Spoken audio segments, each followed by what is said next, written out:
میں تو جب بھی سورہ یوسف پڑھتا ہوں نا جی تو دل کی دھڑکن تیز ہو جاتی ہے، رکت طاری ہو جاتی ہے۔ یہ ایک ایسی صورت ہے جتنی بار آپ اسے سنیں تو آپ ایک وکھرے جہاں میں داخل ہو جاتے ہیں۔ کیا سوز و گداز ہے، ایک شخص جو اللہ کا پیغمبر ہے اسے اپنے بھائیوں سے تکلیف اٹھانی پڑ رہی ہے جو کہ خود ایک پیغمبر کی اولاد ہے، کافر بھی نہیں ہے، اور پھر اللہ تبارک و تعالیٰ انہیں کہاں سے اٹھا کر اس وقت کی جو سب سے بڑی آپ سمجھ لیں امپائر تھی اس کی سب سے کرٹیکل پوسٹ کے اوپر پہنچا دیتے ہیں۔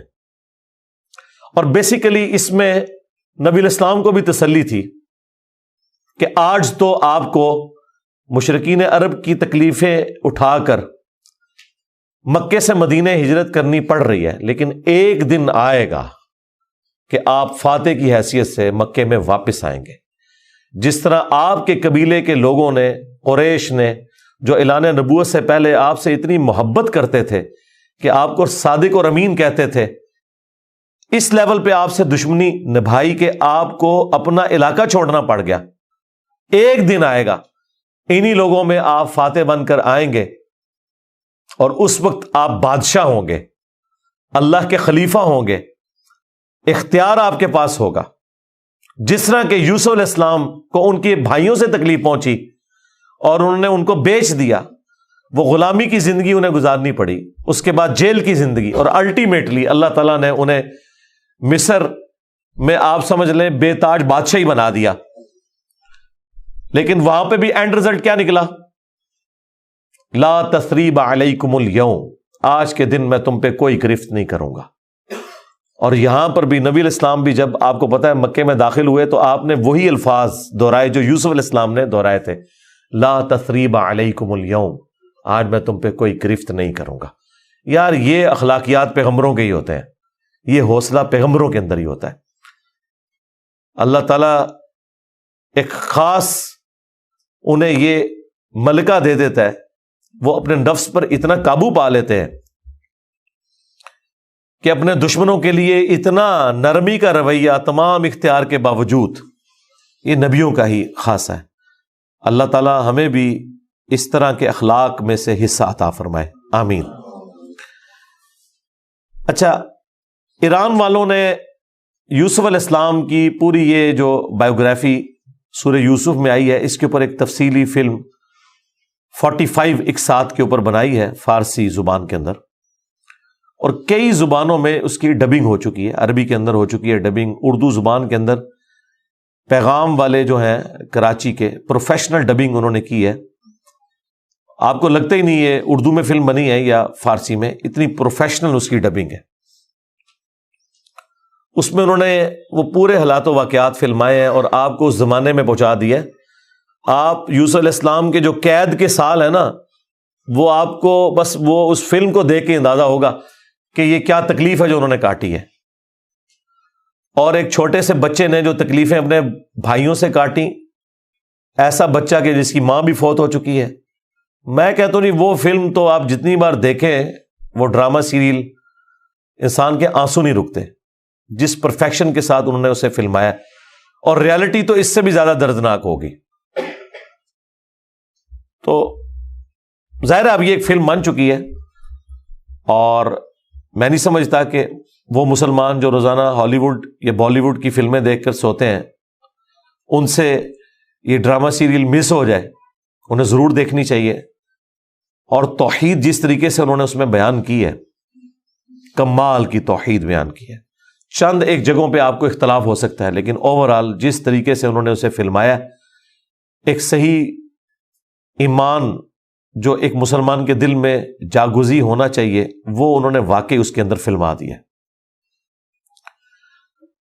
میں شروع میں ایک بلو پرنٹ کے طور پر سورہ یوسف میں جو یوسف علیہ السلام کی بایوگرافی آئی ہے وہ بیان کر دیتا ہوں، مختصر سی، تفصیلی میں نہیں کروں گا تاکہ آپ کا ٹیسٹ خراب نہ ہو۔ پھر آپ جب ان آیات سے گزریں گے تو آپ اس ٹیسٹ کو فیل کریں گے۔ یوسف علیہ السلام چونکہ حضرت یعقوب علیہ السلام کے بیٹے تھے، اور ظاہر ہے کہ ان کی لیگیسی کو آگے کسی نے تو لے کے چلنا تھا۔ یوسف علیہ السلام کہ 11 بھائی تھے، ان میں سے ایک بنیامین تھے، جو ایسے بھائی تھے کہ ماں اور باپ دونوں کامن تھے، اور باقی جو 10 بھائی تھے وہ دوسری والدہ سے تھے ان کے، وہ خالہ بھی لگتی تھی ان کی، یوسف علیہ السلام کی، اور ظاہر ہے کہ ماں بھی تھی کیونکہ ان کے والد نے ان سے نکاح کیا ہوا تھا۔ 10 بیٹے اس ماں سے تھے، 2 یہ تھے، اور آپس میں ان کا ایک حسد والا معاملہ ہو گیا شیطان کی وجہ سے، ظاہر ہے کہ اب باپ کی لیگیسی کو کس نے آگے لے کے چلنا ہے، وہ ظاہر ہے وہ تو باپ نے تو ڈیسائیڈ ہی نہیں کرنا، وہ تو اللہ نے ڈیسائیڈ کرنا ہے۔ اب یوسف علیہ السلام کو اللہ تعالیٰ نے ایک خواب دکھایا، اور خواب انبیاء کے حق میں وحی الہی ہوتا ہے۔ بخاری مسلم میں حدیث ہے کہ خواب نبوت کا 46واں حصہ ہے۔ حضرت ابراہیم علیہ السلام کو بھی خواب میں ہی دکھایا گیا تھا، سورہ صافات میں آتا ہے کہ میں اپنے بیٹے کی قربانی کر رہا ہوں، اسی لیے انہوں نے اسے ایگزیکیوٹ کرنے کی کوشش کی اور اللہ تعالیٰ نے فدیہ بھیج دیا، لیکن ایگزیکیوٹ اتنی بڑی ایکٹیویٹی کو کرنا کہ بیٹا قربان کرنا، اسی لیے تھا کہ وہ وحی الہی تھا۔ یوسف علیہ السلام کو اللہ تعالیٰ نے چھوٹی عمر کے اندر ہی 10-12 سال کی عمر میں ہی یہ خواب دکھایا کہ 11 ستارے اور سورج اور چاند انہیں سجدہ کر رہے ہیں۔ اس خواب کا ذکر انہوں نے اپنے والد سے کیا۔ ظاہر ہے اس زمانے میں تو والد ہی ڈائریکٹ ٹریننگ کیا کرتے تھے اپنی اولاد کی، اور ایک بڑی فرینکنس ہوتی تھی، اور پھر نبی کی اولاد۔ حضرت یعقوب علیہ السلام کو پتہ چل گیا کہ میری اس نبوت کا وارث اب یہ ہونے والا ہے، یعنی 12 بچوں میں سے اس کے سر کے اوپر یہ تاج نبوت سجنا ہے۔ تو ظاہر ہے باقیوں نے تو حسد کرنا ہے، حسد تو آ ہی جاتا ہے، آدم علیہ السلام کے بیٹوں میں آیا تھا، تو یہ اولاد آدم والا ہی معاملہ ہے۔ بہرحال وہ حسد آیا۔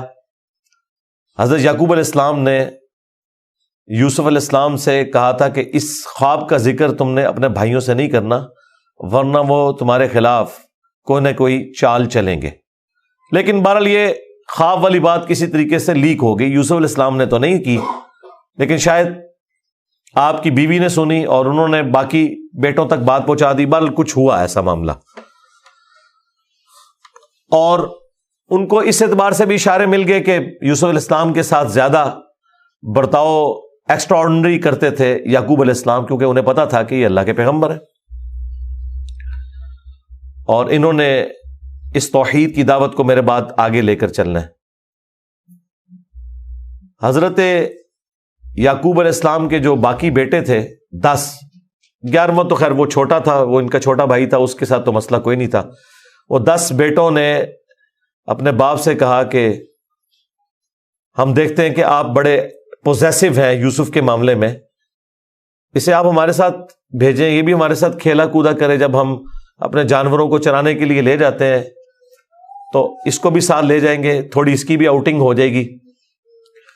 تو حضرت یعقوب علیہ السلام کو یہ بات کلک کر گئی کہ یہ کچھ کرنا چاہتے ہیں۔ ان کو تو اندازہ ہی نہیں تھا کہ اتنی بڑی آزمائش ان کا انتظار کر رہی ہے۔ یار 40 سال کی جدائی آپ امیجن کریں، اور قرآن میں آیا کہ وہ نابینا ہو گئے تھے رو رو کے، اس تکلیف سے وہ گزرے۔ تو انہوں نے کہا کہ مجھے خطرہ ہے کہ تم یوسف کو صحیح طریقے سے دیکھ بھال اس کی نہیں کرو گے، کیئر لیس ہو جاؤ گے، چھوٹا بچہ ہے، کوئی بھیڑیا اس پہ حملہ آور نہ ہو جائے۔ انہوں نے کہا ہمارے ہوتے ہوئے 10 بھائی جس کے ہوں تو پھر تو ہم پھر نام کے ہی جوان ہوئے۔ بہرحال وہ تقدیر میں لکھا تھا، ایسا تو ہونا تھا۔ یوسف علیہ السلام نے وہاں پہنچنا ہی تھا جہاں اللہ تعالیٰ نے انہیں اتنا بڑا منصب عطا کرنا تھا۔ وہی ہوا، تنگ آ کے یعقوب علیہ السلام نے اجازت دے دی، وہ لے گئے یوسف علیہ السلام کو، اور پلان یہ بنایا کہ اسے قتل کریں گے۔ لیکن ایک بھائی تھا جو آڑے آ گیا، اس نے کہا قتل نہ کرو، ہے تو ہمارا بھائی، ہم اسے کسی کنویں میں ڈال دیتے ہیں۔ اور ان زمانوں میں جو قافلے گزرا کرتے تھے وہ کنویں پہ پانی کے لیے رکتے تھے، تو ہو سکتا ہے کہ کوئی نکالے تو یہ اس کے ساتھ ہی چلا جائے، جان چھوٹ جائے، قتل نہ کرو۔ اور اس میں وہ یہ بھی کہتے ہیں کہ ہم اس وقت تو یہ ایکٹیویٹی کرتے ہیں، پھر بعد میں اللہ سے توبہ مانگ لیں گے، اللہ تعالیٰ بڑا بخشنے والا مہربان ہے، جو کچھ بھی ہے تیرے محبوب کی امت سے۔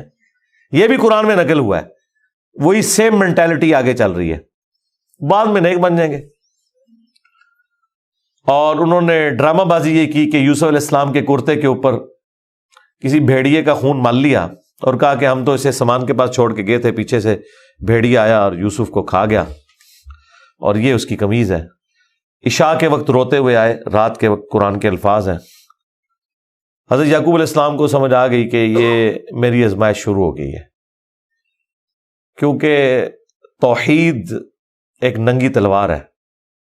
انہیں سمجھ آ گئی تھی کہ میں نے اپنے بیٹے سے جو اتنی شدید محبت رکھی ہے نا، اللہ تعالیٰ مخلوق کی محبت کو برداشت نہیں کرتا، ایٹ لیسٹ ایک پیغمبر کے دل میں اس ایکسٹریم لیول کے اوپر جا کر۔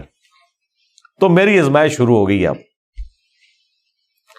تو انہوں نے کوئی بحث نہیں کی، انہوں نے کہا میں صبر کروں گا جو کچھ ہوا۔ ان کو پتا تھا کہ یہ اب اللہ کا فیصلہ ہے، کرنے سے کچھ نہیں ہونا۔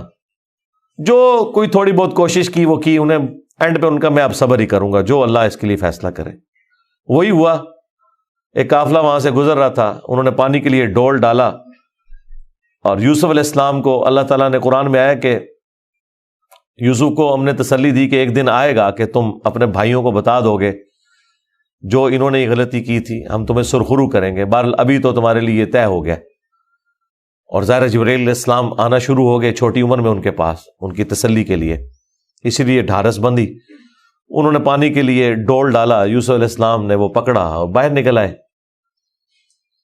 اور بھائی جو ہیں چھپ کے یہ منظر دیکھ رہے تھے۔ انہوں نے کہا یہ نہ ہو یہ پھر واپس آ جائے۔ انہوں نے چند ٹکوں کے عوض، چند دراہم کے عوض بیچ دیا، کہا یہ ہمارا غلام تھا، تو بھاگ کے آئے یہ ہمارا غلام ہے، اور جان چھڑائی اس طریقے سے۔ یوسف علیہ السلام بھی چپ کر کے چلے گئے، انہیں پتا تھا کہ میرے لیے فیصلہ ہو چکا ہے، اور کس تکلیف سے وہ مصر تک پہنچے، اور وہاں پہ غلاموں کا بازار لگتا تھا، وہاں بیچنے کے لیے عبرانی غلام، اور پڑھنا لکھنا بھی جانتے تھے، ذہین بہت تھے۔ تو عزیز مصر وہاں سے گزر رہا تھا، یعنی آپ سمجھ لیں بادشاہ کے بعد جو سیکنڈ پوسٹ ہوتی ہے۔ اس نے دیکھا کہ یہ تو شکل ہی غلاموں والی نہیں ہے، یہ کوئی ایکسٹرا آرڈنری بندہ ہے۔ اس نے خرید لیا اور لا کے اپنی بیوی سے کہا کہ یہ میں خرید کے لایا ہوں، اولاد تو ہماری کوئی نہیں، ہو سکتا ہے ہم اسے ہی اپنا بچہ بنا لیں۔ اور یوں یوسف علیہ السلام کہاں دور دراز کے شام کے علاقے جو سویلائزڈ بھی نہیں تھا، بھیڑ بکریاں چرانے والے بدو لوگوں میں سے اٹھ کے اس وقت کی سب سے سویلائزڈ حکومت مصر کی، فرعونوں کی حکومت، آج تک آپ یہ اہرام مصر گیزا کے جو ہے پیرامڈز یہ دیکھ رہے ہیں، یہ ان لوگوں نے تعمیر کیے ہوئے ہیں۔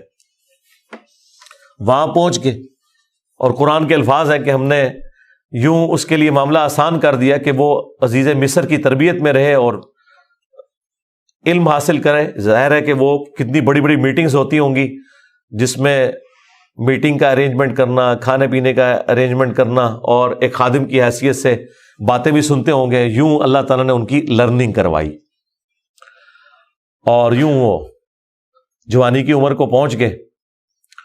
اب عزیز مصر کی جو بیوی تھی، ظاہر ہے کہ وہ ادھر کا جو ماحول تھا ایک بے حیائی کا، اس کا وہ شکار تھی۔ وہ صرف وہ نہیں تھی، باقی عورتیں بھی تھیں۔ اس کی قسمت مری ہوئی تھی اس اعتبار سے کہ آزمائش سب سے پہلے اس پہ پڑی۔ یوسف علیہ السلام کو اللہ تعالیٰ نے حسن دیا ہوا تھا، تو وہ ان پہ فریفتہ ہو گئی، اور اس نے کوشش کی کہ انہیں برائی پر آمادہ کرے۔ دروازے بند کر دیے، قرآن کے الفاظ ہیں، برائی کی طرف بلایا۔ پہلے بلایا تو کسی اور کام سے تھا، اور اللہ تعالیٰ نے قرآن میں کہا کہ اس عورت نے یوسف کا قصد کیا، یوسف بھی قصد کر لیتا اگر اپنے رب کی نشانی نہ دیکھ لیتا، برہان۔ اور وہ نشانی قرآن میں نقل نہیں ہوئی، اسرائیلی روایتوں میں ملتا ہے کہ ان کو ان کے والد یعقوب علیہ السلام کی شبیہ دکھائی گئی، جو کہ یوں انگلی سے اشارہ کر رہے تھے کہ بیٹا یہ کام نہیں کرنا، اس طرف نہیں آنا۔ تو وہ بچ کے، ظاہر ہے اللہ نے فرمایا کہ یہ ہمارے مخلص بندے تھے، یعنی مخلص چنے ہوئے. ایک لفظ ہے مخلص جو اخلاص شو کرتا ہے، ہم مخلص ہونے کی کوشش کرتے ہیں، لیکن مخلص پیغمبر ہوتے ہیں جنہیں اللہ اپنے لیے خالص کر لیتا ہے. اللہ نے کہا ہم نے بچایا، یعنی انبیاء بھی جو بچتے ہیں نا برائیوں سے، وہ اللہ کی مدد کی وجہ سے. بہرحال اس تکلیف سے وہ گزرے، خبر لیک ہو گئی، کیونکہ جب اس نے قصد کیا تو یوسف علیہ السلام بھاگے. اللہ تعالیٰ نے مرزانہ طور پر وہ دروازے کھول دیے، اور یہ سین جس طریقے سے انہوں نے فلمایا ہے پہنچا دیا جی انہوں نے اس جگہ پہ، اس فلم کے اندر ایران والوں نے. بہرحال قرآن کے الفاظ ہیں، جب وہ دروازے کے اوپر پہنچے تو وہاں سے عزیز مصر آ گیا، اور پیچھے عورت بھی ہے تو اسے بھی شک پڑ گیا. وہاں پہ کوئی سیانہ بندہ تھا جس نے کہا کہ یہ دیکھو کہ اگر یوسف کی قمیض آگے سے پھٹی ہوئی ہے تو یوسف جو ہے وہ مجرم ہے، اور اگر یہ پیچھے سے پھٹی ہوئی ہے تو پھر وہ عورت مجرم ہے، کیونکہ یوسف علیہ السلام بھاگے تھے، اس نے پیچھے دوڑ لگائی ان کو پکڑنے کے لیے، تو پیچھے سے قمیض پھٹی ہوئی تھی اور وہ پیچھے سے پھٹی نکلی. ایران والوں نے فلم میں یہ فلمایا کہ وہ ایک شیرخوار بچہ بول اٹھا، لیکن یہ دور کی بات ہے. اگر یہ واقعہ ہوا ہوتا تو سارے کے سارے یوسف علیہ السلام کو اسی وقت نہ مان لیتے کہ یہ تو کوئی عام انسان نہیں ہے. مجھے لگتا ہے کوئی سمجھدار آدمی تھا جس نے یہ مشورہ دیا، اور یہ لاجیکل بھی تھا. تو عزیز مصر کو پتہ چل گیا کہ اس عورت کی چال ہے، پھر بھی وہ باز نہیں آئی. جب اس کی خبر لیک ہوئی تو اس نے کہا میری تو دم کٹ گئی ہے، میں اب ساری عورتوں کی دم کٹواؤں گی. اس نے وہ جتنی بڑے اشرافیہ وہاں مصر کا تھا ان ساری عورتوں کو دعوت پہ بلایا، اور سب کے ہاتھ میں ایک ایک چھری دے دی، قرآن کے الفاظ ہیں، اور ایک ایک سیب دیا، اور یوسف علیہ السلام کو کہا کہ ان عورتوں کے سامنے آؤ. تو قرآن کے الفاظ ہیں کہ جب یوسف علیہ السلام ان کے سامنے آئے تو عورتوں نے بے خیالی میں وہ کاٹتے ہوئے سیب کو اپنی انگلیاں بھی کاٹ لی. کاٹنے سے مراد یہ نہیں کہ وہ کٹ کے علیحدہ ہوگی، مراد یہ کہ اس پہ تھوڑا بہت زخم آیا. یہ اتنا نہیں ہے کہ وہ انگلیاں ٹوٹ ٹوٹ کے کوئی علیحدہ ہو گئی تھی، یا کوئی ساری عورتوں نے یہ سب کچھ کر لیا. ڈاکٹر سرار صاحب نے اس کی اچھی توجہ بیان کی ہے کہ ہو سکتا ہے کہ کسی عورت کی انگلی زخمی ہو، اور یوسف علیہ السلام چونکہ غلام تھے وہ اس کی طرف متوجہ ہوں کہ میں اس کو پٹی کر دوں یا اس کے لیے کچھ ارینجمنٹ کروں، تو باقی عورتوں نے یوسف علیہ السلام کو اپنی طرف اٹریکٹ کرنے کے لیے جان بوجھ کے خود ہی اپنی انگلی کاٹی ہو کہ تاکہ وہ متوجہ ہوں. کوئی بہرحال اس طرح کا سلسلہ ہوا ایک ایکسٹرا آرڈنری. اور جب یہ حالت ہوئی تو اس نے پھر کہا کہ ہاں یہ تھا جس کے لیے تم مجھے بات کر رہی تھی، تم لوگ بھی تو اس میں گرفتار ہو گئے. اور پھر اس کی ڈٹائی ہے، اس نے کہا کہ میں اسے برائی کی طرف بلا رہی ہوں، اگر اس نے یہ میری بات نہ مانی تو میں اسے جیل میں ڈلوا دوں گی. تو یوسف علیہ السلام نے دعا کی کہ یا اللہ مجھے جیل قبول ہے اس برائی کے عوض، کہ میں تیرا مجرم بنوں. دیکھیں کوئی گناہ بھی نہیں کیا، برائی سے بچے ہیں. ہم ہوں تو ہم کہ ہمیں انعام ملے، وہ کہہ رہے ہیں مجھے انعام میں جیل مل جائے کہ میں ان کے شر سے بچ جاؤں. بہرحال پھر وہ بہانہ کر کے ان عورتوں نے جھوٹے الزامات لگا کے یوسف علیہ السلام کو جیل میں ڈلوا دیا. یوسف علیہ السلام بھی راضی تھے، ٹھیک ہے چلے گئے. آلموسٹ 9 سے 10 سال تک وہ جیل میں رہے، اور وہ جیل کا جو انہوں نے سین فلمایا ہے وہ بندہ دیکھ نہیں سکتا. جو وہاں پہ کس پرسی کی حالت تھی بال انہوں نے گزاری، لیکن آپ کے اخلاق سے متاثر ہو کے دعوت توحید بھی وہاں پہ پہنچی.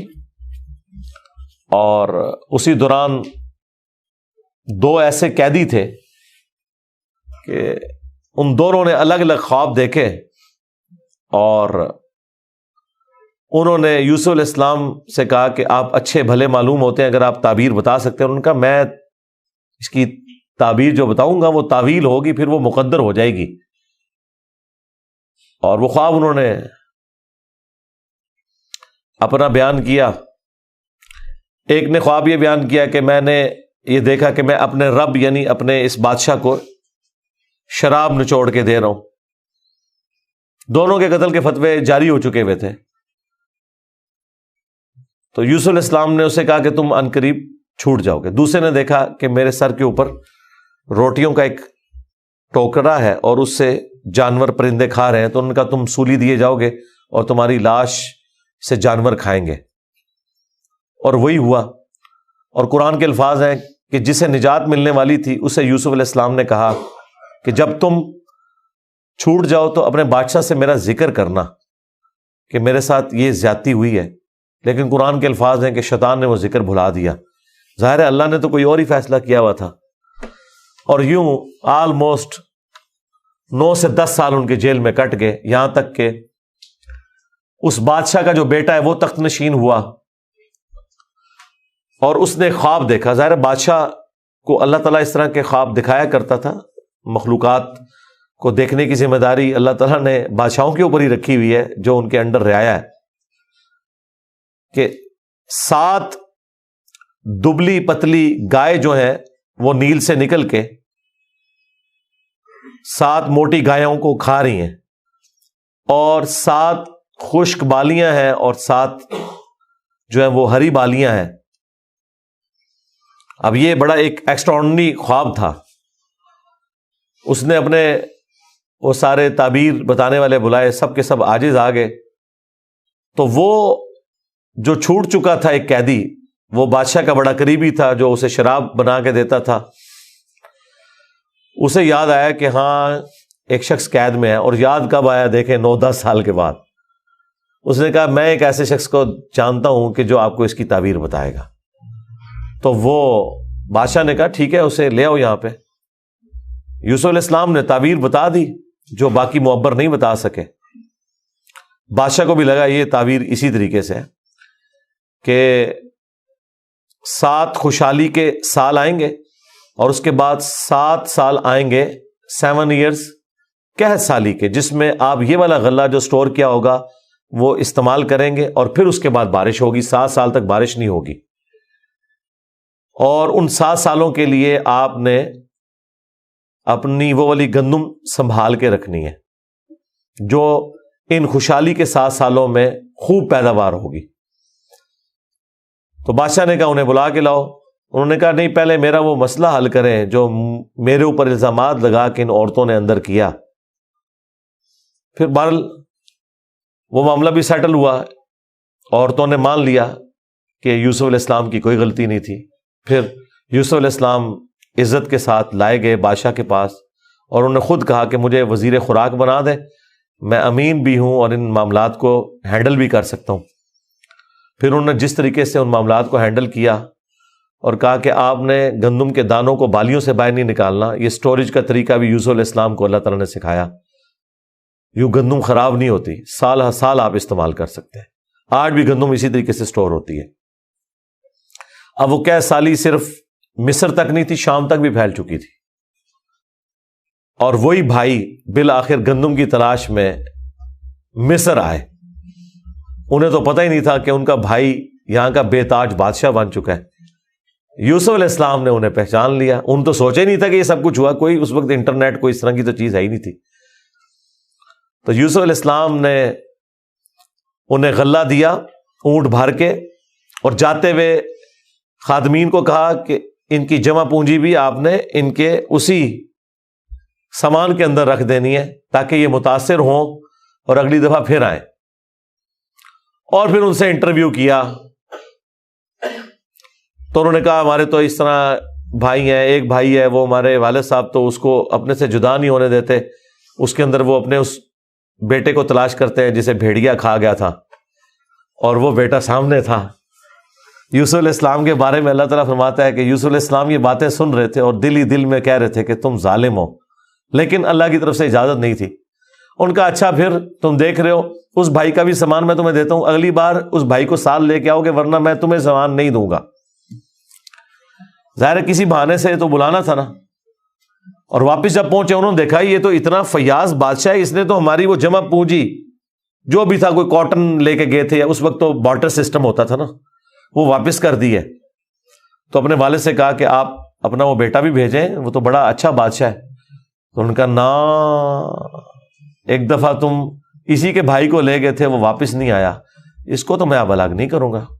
ان کا ابا جی پھر بھوکے ہی مریں گے، ابا جی فاقے آ جائیں گے، کیا کریں؟ ان کا ٹھیک ہے بس دوسرا بھی اب دیتا ہوں۔ اور پھر اس میں انہوں نے ایک جملہ بولا کہ قریب ہے کہ اللہ تعالیٰ مجھے میرا یوسف بھی واپس کر دے۔ انہیں پتا چل گیا کہ ابھی بھی میری آزمائش باقی ہے. میں نے یوسف کو بنیامین میں تلاش کرنا شروع کر دیا تھا, ابھی بھی وہ والی کامل توحید جو اللہ کو ریکوائرڈ ہے نا, جو پیغمبر سے ریکوائرڈ ہے, ایکسٹرا آرڈنری, والذین آمنوا اشد حبا للہ, اس کا بھی اعلیٰ ترین درجہ. تو انہوں نے کہا بہرحال مجھ سے پکا عہد کرو کہ اس بھائی کو واپس لے کے آؤ گے یہاں تک کہ سارے قتل ہو جاؤ, پھر تو معافی ہے, ادروائز تم لوگ زندہ واپس آئے اور اس کو نہ لائے میں تمہیں معاف نہیں کروں گا. ان کا جی ابا جی عہد کرتے ہیں جی, میں فکر ہو جائیں آپ, ایسے ہی ہوگا. لے گئے. اب وہاں تو یوسف علیہ السلام نے پلان کیا تھا, جاتے ہی انہوں نے بنیامین کو تو اپنے پاس بلا کے کہا کہ میں تیرا وہ گم شدہ بھائی یوسف ہوں, بلکہ ان کی نظر میں تو وہ سمجھ لیں فوت ہی ہو چکے تھے, اور کہا کہ اپنے بھائیوں کو نہیں بتانا تم نے, میں ایک طریقے سے تمہیں یہاں روکوں گا کیونکہ بادشاہ کے قانون میں تمہیں روک نہیں سکتا. تو اس کے لیے قرآن میں الفاظ ہیں کذالک کدنا لیوسف, ہم نے یوسف کو یہ تدبیر سکھائی تھی, ایک ہیلا سکھایا کہ وہ بادشاہ کا ایک قیمتی پیالہ تھا جو بنیامین کے سامان میں انہوں نے واپسی پہ رکھوا دیا, اور جب وہ واپس جانے لگے تو پیچھے سے آواز لگائی گئی قافلے والوں تم چور ہو. اور یوسف علیہ السلام کو پتا تھا کہ بنی اسرائیل میں چوری کی سزا یہ ہے کہ وہ شخص پھر غلام بن جاتا ہے جس کی اس نے چوری کی ہوتی ہے. ان کا بتاؤ اگر کوئی چور نکلا, ان کا جی جس کے سامان میں نکلا وہ آپ رکھیں اس بندے کو. تو انہوں نے مختلف جگہ سے شروع کیا, بنیامین سے سٹارٹ نہیں کیا ورنہ تو پلان ڈسکلوز ہو جاتا. الٹیمیٹلی بنیامین کے سامان میں سے نکلا. تو انہوں نے کہا ہاں اس کا بھائی بھی اسی طرح چور تھا, اندازہ کریں ہر جگہ وہ ٹھونگ مارتے سن نال نال. تو اچھا یہ پھر ایران والوں نے اس فلم میں کھولا ہے کہ وہ کس چوری کی طرف اشارہ کر رہے تھے. وہ یوسف علیہ السلام سے ان کی پھوپھی بڑی محبت کرتی تھی, وہ لے گئی تھی اور وہ ان کو اپنے پاس رکھنا چاہتی تھی. تو انہوں نے کہا کہ میرا فلاں قیمتی کپڑا جو ہے وہ چوری ہو گیا, حالانکہ وہ چوری نہیں ہوا تھا, اور وہ یوسف علیہ السلام کے سامان سے انہوں نے ریٹریو کیا, اور اس کے بدلے میں یعقوب علیہ السلام کو کچھ عرصہ اپنے اس بیٹے کو اپنی بہن کے پاس چھوڑنا پڑا. تو یہ ان کو کلک کر گیا آئیڈیا, یہی والا آئیڈیا انہوں نے اپنے بھائیوں کے اوپر بھی اپلائی کیا, اور ان کے بھائیوں کا بھی اشارہ اسی طرف تھا کہ اس نے تو بچپن میں اس کا بڑا بھائی بھی چور تھا, حالانکہ اس نے چوری نہیں کی ہوئی تھی, نہ ادھر چوری والا معاملہ تھا. بہرحال ان میں سے ایک بھائی نے کہا بھائی میں تو اب واپس نہیں جاؤں گا, میں تو ابے سے عہد کر کے آیا ہوں کہ بھائی میں تو اپنے بھائی کی یاد میں ادھر ہی رہوں گا جب تک کہ کوئی معاملہ نہ ہو, تم لوگ جاؤ نا ذرا اور جا کے ابا جی کو ساری صورتحال بتاؤ, اور بتاؤ کہ تمہارا یہ بیٹا چور نکلا ہے اور ہم لاکھ قسمیں کھائیں آپ نے ماننا نہیں ہے. تو وہ چلے گئے واپس. پھر حضرت یعقوب علیہ السلام نے ایک خط روانہ کیا, ریکویسٹ بھیجی عزیز مصر کو. انہیں تو نہیں پتا تھا کہ ان کا بیٹا ہی ہے, اور وہ بڑے دردناک انداز میں انہوں نے اس فلم میں فلمایا ہے. الٹیمیٹلی جب وہ اگلی دفعہ واپس آئے, انہوں نے کہا ہمارے ابا جی تو پہلے ہی نابینا ہو چکے ہیں, اب یہ 2 جدائیاں کیسے برداشت کریں گے, آپ رحم کریں, ہم پہ ترس کھائیں. پھر یوسف علیہ السلام نے کہا کہ تمہیں یہ ساری باتیں اس وقت نہیں یاد آئی, تمہیں یاد نہیں تم نے اپنے بھائی کے ساتھ کیا کیا تھا. تو وہ جب سٹوری انہوں نے بیان کرنی شروع کی تو انہیں پتا چل گیا کہ یہ وہی یوسف ہے. تو انہوں نے پوچھا آپ یوسف ہیں؟ ان کا ہاں, دیکھو اللہ نے مجھے کیا کچھ عطا کیا ہے. اور انہوں نے کہا کہ ہمیں معاف کر دیں. انہوں نے کہا لا تثریب علیکم اليوم, آج کوئی گرفت نہیں ہے, شیطان نے یہ ہمارے درمیان جدائی ڈالی تھی. کیونکہ اتنے بڑے منصب تک پہنچنے کے لیے تکلیف بھی تو کاٹنی پڑتی ہے نا, حسین بننا کوئی سوکھا تو نہیں ہے, جنتی نوجوانوں کا سردار بننا ہے تو پھر قربانی تو دینی پڑے گی, اور انبیاء کو یہ پتا ہوتا ہے کہ قربانی سے گزر کے ہی آپ مقام حاصل کرتے ہیں. انہوں نے کہا کہ یہ میری قمیص لے جاؤ, اللہ تعالیٰ نے وحی کے ذریعے مجھے بتائی ہے یہ بات, جا کے میرے والد کی آنکھوں پہ ملو, اللہ تعالیٰ ان کی بینائی کو واپس کرے گا. اور یوں وہاں سے ایک قاصد نکلا, وہ کرتا لے کے یوسف علیہ السلام کا. قرآن کے الفاظ ہیں, حضرت یعقوب علیہ السلام کہتے ہیں کہ اگر تم مجھے مفند نہ سمجھو, وہی المحند اور المفند قرآن میں الفاظ ہیں یہ, یعنی یہ نہ سمجھو کہ میرا دماغ سٹھیا گیا ہے, تو مجھے تو یوسف کی خوشبو آ رہی ہے.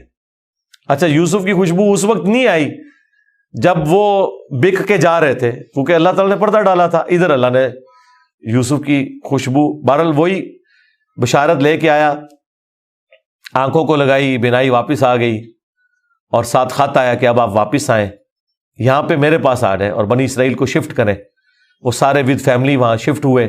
وہاں یوسف علیہ السلام آل نال تھے، انہوں نے ایک قطعہ زمین ان کو دیا، اور یوں بنی اسرائیل وہاں پہ آباد ہو گئے، اور پھر حکومتی لیول پہ رہے، یہاں تک کہ وہاں پہ ایک نیشنل موومنٹ غالب آئی اور ان کو غلام بنا لیا گیا، جو کسی زمانے میں بادشاہت انجوائے کر رہے تھے۔ اور پھر ان غلاموں میں اللہ تعالیٰ نے حضرت موسیٰ علیہ السلام کو مبعوث کیا اور فرعونیوں سے نجات دلوائی، ایک منجی اور ہادی بنا کے۔ اور پھر وہ جاتے ہوئے المستدل علاقے میں آتا ہے، یوسف علیہ السلام نے وصیت کی تھی کہ جب کبھی بنی اسرائیل یہاں سے شفٹ ہو تو میری لاش بھی لے جانی ہے۔ پھر وہ لاش بھی لے گئے، اس پہ میری تفصیلی ویڈیو ریکارڈ ہے، آپ یوٹیوب پہ دیکھ سکتے ہیں۔ یہ پورے کا پورا ایک معاملہ تھا، اور پھر وہ آخر میں وہی ہوا کہ سجدہ تعظیمی کیا یوسف علیہ السلام کو ان کے بھائیوں نے اور ماں باپ نے۔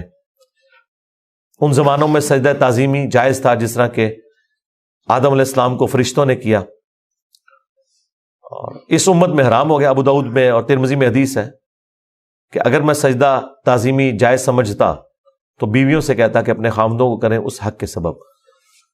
ابو داؤد میں تو الفاظ ہیں، ایک صحابی نے حضور کو سجدہ کیا، آپ نے فرمایا سر اٹھا کیا کر رہے ہیں؟ جب میں فوت ہو جاؤں گا تم میری قبر سے گزرو گے تو کیا مجھے سجدہ کرو گے؟ انہوں نے کہا نہیں یا رسول اللہ۔ فرمایا مجھے کیوں سجدہ کر رہے ہو؟ اگر میں سجدہ جائز سمجھتا تو بیویوں سے کہتا کہ اپنے خامدوں کو کریں۔ اور یہ سجدہ تعظیمی، سجدہ عبادت ہمیشہ سے اللہ کے لیے رہا ہے۔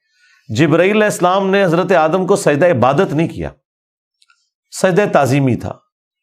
ان زمانوں میں ٹو باؤ ڈاؤن بھی ہوتا تھا، جھکا بھی جاتا تھا۔ ہمارے نبی علیہ السلام پر اللہ تعالیٰ نے جو ختم نبوت فرمائی تو توحید بھی ایسی کامل کی ہے کہ اب یہ سب کی سب معاملات ختم۔ ختم نبوت کی برکت سے کشف، الہام، یہ سب کچھ ختم غیر نبی کے اوپر، سوائے بخاری مسلم میں ہے مبشرات، وہ بھی خواب،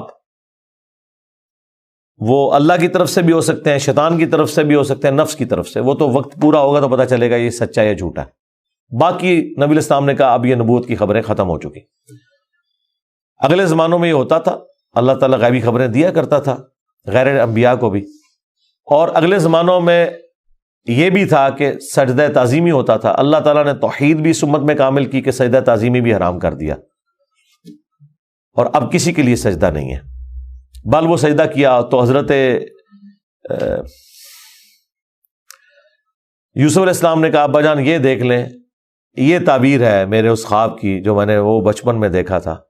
سرکار وہ خواب بڑا دیکھا ہے، وہ تعبیر ہوندے اس کا مزہ لوٹنے کے لیے 40 سال کی مشقت، جدائی، وہ بڑی تکلیف دہ چیز ہے۔ وہ جو آخری سین انہوں نے فلمائے ہیں نا، یعقوب علیہ السلام اور یوسف علیہ السلام کی جو ملاقات والا سین ہے، وہ بندہ دیکھ نہیں سکتا۔ اس زمانے میں انہوں نے پہنچا دیا جی، جو ایران والوں نے وہ ڈرامہ سیریل بنائی ہے 45 اقساط کے اندر۔ بہرحال الٹیمیٹلی اللہ تعالیٰ نے اس سے نبی علیہ السلام کو بھی بتایا کہ اگر آپ اس تکلیف سے گزر رہے ہیں نا، تو یوسف علیہ السلام نے بھی تکلیف کاٹی۔ ہمارے نبی کی تکلیف پھر اس لیول پہ نہیں گئی، اللہ تعالیٰ نے 8 سال کے اندر ہی فتح مکہ کروا دیا۔ لیکن بہرحال انبیاء کو کیسی کیسی تکلیف اٹھانی پڑتی ہیں۔ یہ واقعات سننے میں بڑے انٹرسٹنگ تو فیل ہو رہے ہیں، لیکن جب آپ وہ فلم دیکھیں گے نا تو آپ کو اندازہ ہوگا کہ جس پہ یہ گزر رہی تھی اس کے لیے کتنی تکلیف دہ چیز تھی۔ ایک ایک لمحے پہ تکلیف جوڑی ہوئی تھی، اس کو ہم امیجن بھی نہیں کر سکتے۔ آج بات کرنا آسان ہے، اللہ تعالیٰ نے انبیاء کرام علیہ السلام کو تکلیف سے گزار کر مرتبہ دینا ہوتا ہے۔ ہمارے نبی علیہ السلام کو بھی اللہ تعالیٰ نے اتنا جو اعلیٰ مقام عطا فرمایا تو اس کے اگینسٹ پھر انہیں تکلیف بھی برداشت کرنی پڑی۔